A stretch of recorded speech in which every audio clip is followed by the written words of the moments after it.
Le refroidissement par immersion nécessite de redécouvrir la batterie car les règles de conception sont nouvelles. En effet, cela demande un effort important de développement.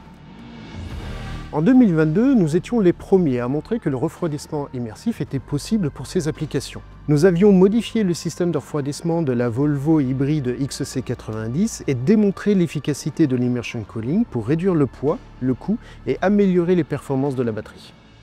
En 2024, nous avons renouvelé l'exercice avec un véhicule électrique grand public, la Renault Mégane E-Tech. Ce véhicule présente l'architecture classique des véhicules électriques où les modules sont posés sur une grande plaque de refroidissement qui sert également de plancher.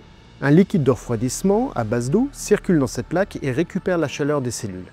Dans ce véhicule, nous avons juste modifié le système de refroidissement de la batterie pour permettre la circulation d'un fluide électrique entre les cellules. L'architecture électrique et électronique n'a pas été modifiée, tout comme le reste du véhicule. Et grâce à cela, nous avons pu réduire de 10% le volume de la batterie et d'augmenter de 5% la densité d'énergie des modules grâce à un assemblage beaucoup plus compact.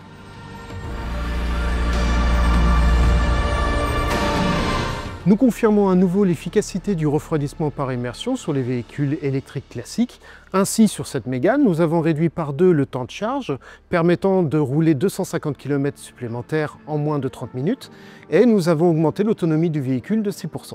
Notre fluide Cell Shield, que nous avons utilisé dans ce véhicule, assure la sécurité de la batterie en éliminant les risques d'incendie et de propagation d'emballement thermique des cellules lithium-ion.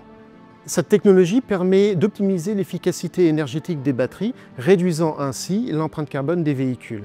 De plus, elle est facilement intégrable dans les systèmes actuels, ouvrant ainsi la voie à une adoption rapide et généralisée du refroidissement par immersion.